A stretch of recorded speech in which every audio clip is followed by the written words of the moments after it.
अस्सलाम वालेकुम स्टूडेंट्स, अभी हम थर्ड पार्ट स्टार्ट करेंगे जो कि हमने एंटीबायोटिक फर्स्ट और सेकंड पार्ट अपलोड किया हुआ है।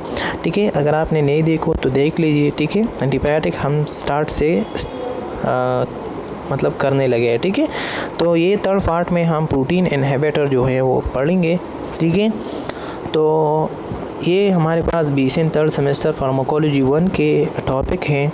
ठीक है, तो प्रोटीन सिंथेसिस इनहिबिटर में हम पढ़ेंगे कि antibiotic that inhibit protein synthesis. ठीक है, तो जब हमारी बॉडी में बैक्टीरिया अंदर हो जाती है और हम ये ड्रग्स यूज़ कर लेते हैं ताकि बैक्टीरिया की प्रोटीन की इनहिबिशन हो जाए, तो उसको हम प्रोटीन सिंथेसिस इनहिबिटर ड्रग्स कहेंगे। ठीक है, तो ये 5 टाइप्स हैं। ठीक है, तो टेट्रासाइक्लिन, एमाइनोग्लिकोसाइड्स एंड मैक्रोलेट। ठीक है, तो ये 3 ड्रग्स ये ही है और 2 और है, हम बाद में पढ़ेंगे।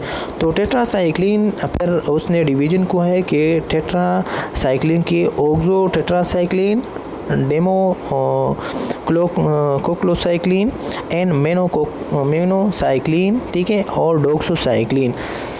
ठीक है, तो ये क्या है कि टेट्रासाइक्लिन के सब टाइप्स हैं, तो ये याद रखें। ठीक है, आ सकता है कि डॉक्सोसाइक्लिन या माइनोसाइक्लिन, और ये ड्रग्स जो है किस के हैं, तो ये हमारे पास प्रोटीन इनहिबिटर के हैं। ठीक है, और सब पार्ट हैं टेट्रासाइक्लिन के। और अमीनोग्लिकोसाइड की जो सब टाइप्स है तो स्ट्रेप्टोमाइसिन, न्यूमाइसिन, जेमनोमाइसिन और एमकेसिन। ठीक है, और थ्रोबामाइसिन। ठीक है, और मैक्रोलेट्स की जो सब टाइप्स है तो एजिथ्रोमाइसिन, क्लेथ्रोमाइसिन। ठीक है, और एजिथ्रोमाइसिन, थ्रोमाइसिन एंड सेप्रोमाइसिन। ठीक है, तो ये है हमारे पास जो है प्रोटीन इनहिबिटर ड्रग्स। फिर आते हैं कि अमाइनोग्लिकोसाइड जो होती है। ठीक है, मैकेनिज़्म आप एक्शन जो है यही है कि अमाइनोग्लिकोसाइड इरिवर्सिबली जो है बाइंड होते हैं टू द 30S राइबोसोम के साथ, सब unit of bacteria. This binding inhibit protein and क्या सिंथेसिस। देखिए, आपको पता भी है कि हमारे पास प्रोटीन की सब यूनिट होती है, 30S राइबोसोम होती है और ये 50S राइबोसोम होती है। ठीक है, तो ये अमाइनोग्लिकोसाइड जो होती है ये 30S राइबोसोम के साथ अटैच होती हैं। ठीक है, और ये ड्रग्स, ठीक है, और इनहिबिट करती है एक्टिविटी किस चीज़ के, मतलब बैक्टीरिया की। ठीक है, ताकि फर्दर प्रोटीन ना बन जाए, और प्रोटीन किसके लिए रिक्वायर्ड होती है, वो बॉडी की बिल्डिंग के लिए रिक्वायर्ड होती है। समझ गए स्टूडेंट। फिर aminoglycoside are mostly use agonist gram negative entero जो एंटेरिक बैक्टीरिया होती है, mean gram negative rods that inhibit the gastrointestinal tracts, जो कोलरा होती है। ठीक है, एस्चेरिशिया कोलाई। तो अमाइनोग्लिकोसाइड जो है मोस्टली ग्राम नेगेटिव के लिए इफ़ेक्टिव होती है। तो ग्राम नेगेटिव बैक्टीरिया कौन कौन से, जो कोलरा होती है, एस्चेरिशिया कोलाई। ठीक है, तो उसके लिए यूज़ होती है। फिर के they can be use in a combination with a beta lactam antibiotic to extend coverage, mean synergism effect ये भी करते हैं। ठीक है, तो अमाइनोग्लिकोसाइड एज अ साइनर्जिस्टिक इफेक्ट करते हैं। साइनर्जिस्टिक इफेक्ट वो इफेक्ट होती है जो कि इफेक्ट को इन्हांस कराना। ठीक है, फिर स्पेक्ट्रम ऑफ एक्टिविटी, तो ये कौन सा स्पेक्ट्रम एक्टिविटी पे काम करता है अमाइनोग्लिकोसाइड, तो broad spectrum as effective against aerobic gram negative and gram positive bacteria. ठीक है, तो मीन ये हमारे पास ब्रॉड स्पेक्ट्रम में काम करते हैं, but not effective against anaerobic bacteria because of its oxygen dependent active transport. This required step make aminoglycoside ineffective against anaerobic bacteria. तो याद रहे कि ये अमाइनोग्लिकोसाइड जो है ये एनारोबिक बैक्टीरिया के पास जो है वो इफेक्ट शो नहीं करवाते हैं। ठीक है, और ये जो है ब्रॉड स्पेक्ट्रम है, तो ये 2 टेक्निक्स आपने याद रखना है। ठीक है, फिर यह है कि क्लिनिकल यूज़ जो होती है तो माइकोबैक्टीरियल जो है इन्फेक्शन के लिए। ठीक है, और ब्रोसिलोसिस के लिए, तो ब्रोसिलोसिस हमारे, तो ये ब्रोसिलोसिस एज अ जूनोटिक इन्फेक्शन होती है काज बाय द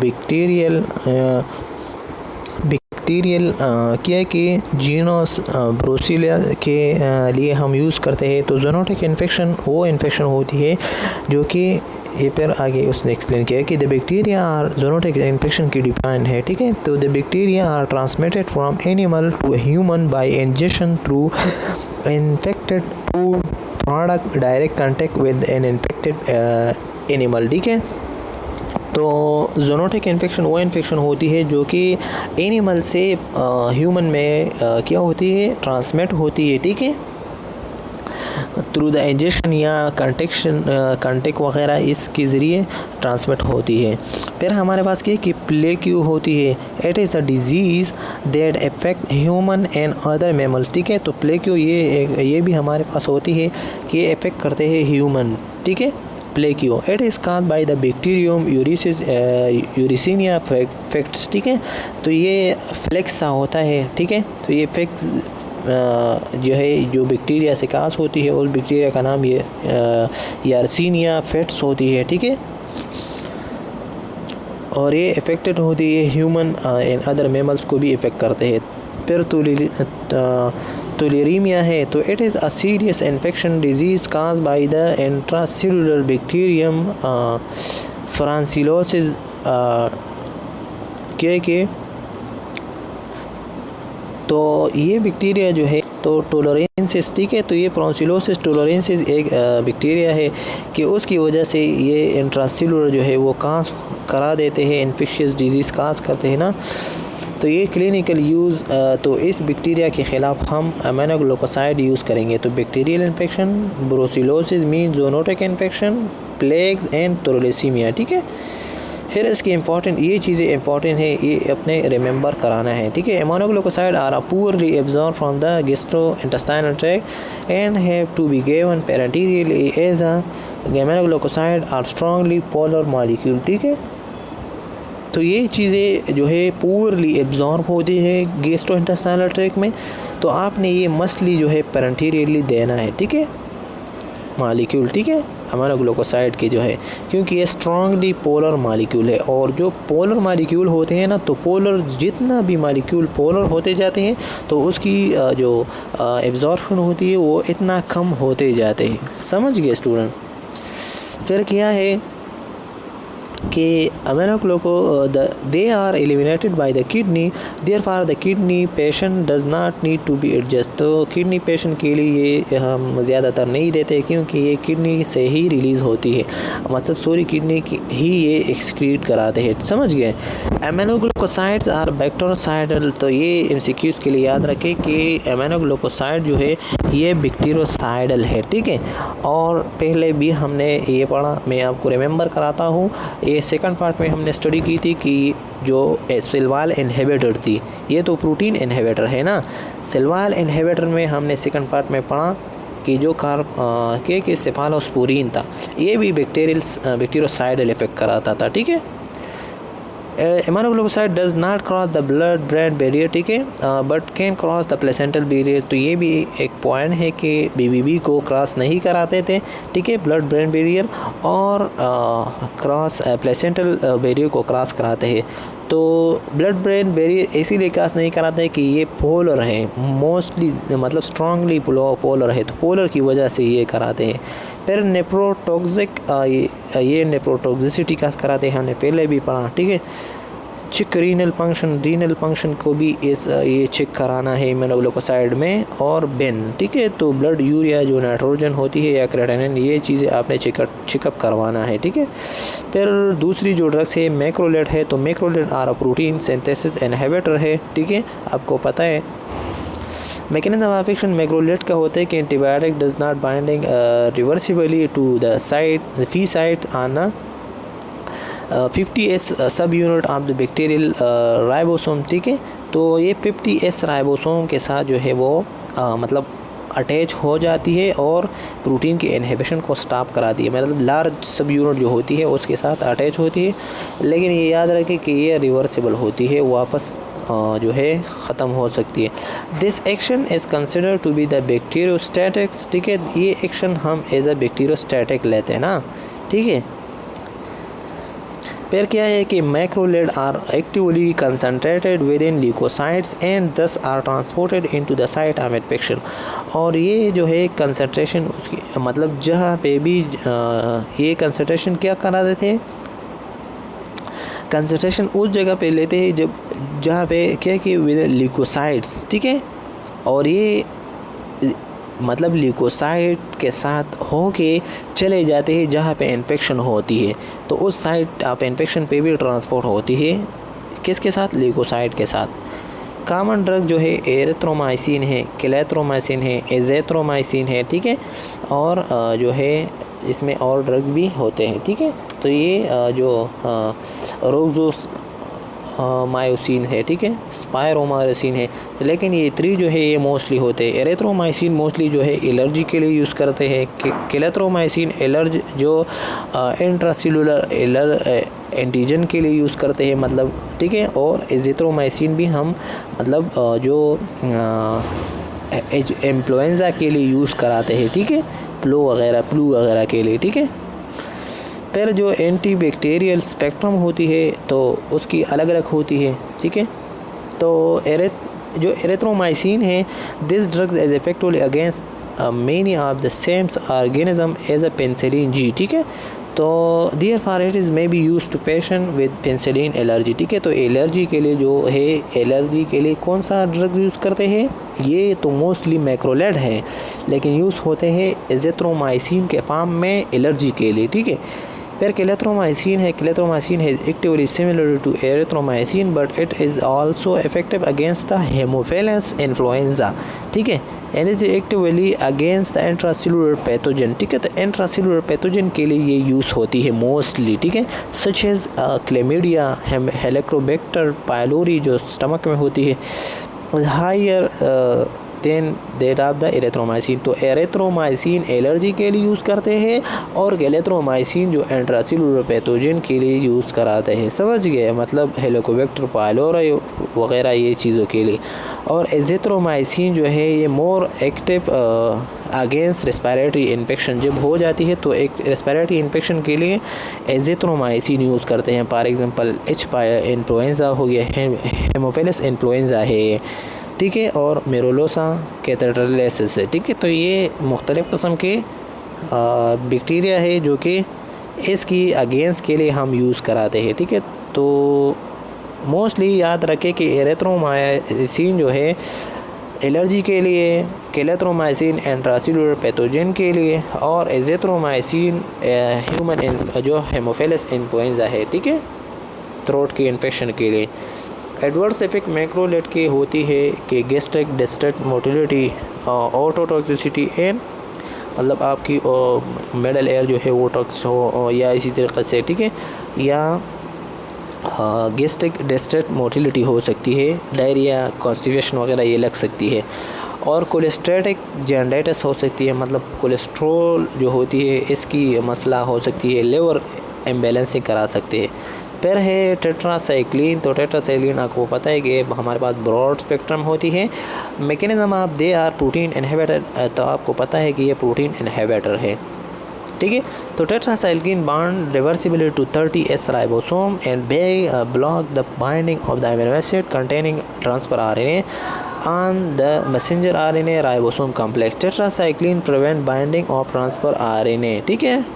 देखिए इसमें 30S राइबोसोम जो है वो उस पे, ये तो आपको पता है कि ये प्रोटीन की 2 सब यूनिट होती है, ये स्मॉल सब यूनिट 30S है और लार्ज सब यूनिट 50S है। तो टेट्रासाइक्लिन स्मॉल सब यूनिट से मिल के वो इनहिबिट कराते हैं 30S जो राइबोसोम है, ठीक है। तो ये भी टेट्रासाइक्लिन, और याद रखिए एमिनोग्लिकोसाइड ये 30S राइबोसोम को क्या बाइंड होते हैं। तो ये MCQs है, समझ गए कि 30S राइबोसोम कौन से मेडिकेशन पे स्टॉप होती है, तो टेट्रासाइक्लिन और दूसरा जो है एमिनोग्लिकोसाइड्स, ठीक है। तो क्या करा देते हैं कि इसकी इफ़ेक्ट को स्टॉप करा देते हैं ताकि ट्रांसफ़र RNA ना बन जाए। जब ट्रांसफ़र RNA ना बन जाते हैं तो फिर प्रोटीन नहीं बनेगा, ठीक है। फिर इसकी जो स्पेक्ट्रम होती है, तो स्पेक्ट्रम याद रखें तो ये टेट्रासाइक्लिन अगेंस्ट द मतलब many gram negative gram positive bacteria including certain anaerobic rickettsia chlamydia और माइक्रोप्लाज्म, मतलब ये ब्रॉड स्पेक्ट्रम है, समझ गए। और जो हमने पहले पढ़ा ना, तो ये किसका था, ये भी हमारे पास किया था, मतलब ये था। इसको देखो, एक पॉइंट रहता, मैं बताता कि मैं ये पॉइंट आपको बताऊंगा कि मैक्रोलेट जो होते हैं बैक्टीरियोस्टैटिक है, समझ गए। मैक्रोलेट क्या है, बैक्टीरियोस्टैटिक्स है, ठीक है।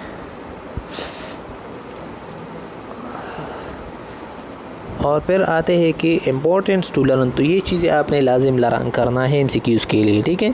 तो tetracycline bind to calcium is newly form teeth young children, this can result in the brown to yellow discolouration of the teeth. तो टीथ की जो येलो मतलब डिस्कलरेशन होती है, तो ये मोस्टली जो होती है वो स्मॉल किड्स में होती है, और ये टेट्रासाइक्लिन की इफ़ेक्ट है, ठीक है, ये याद रखें।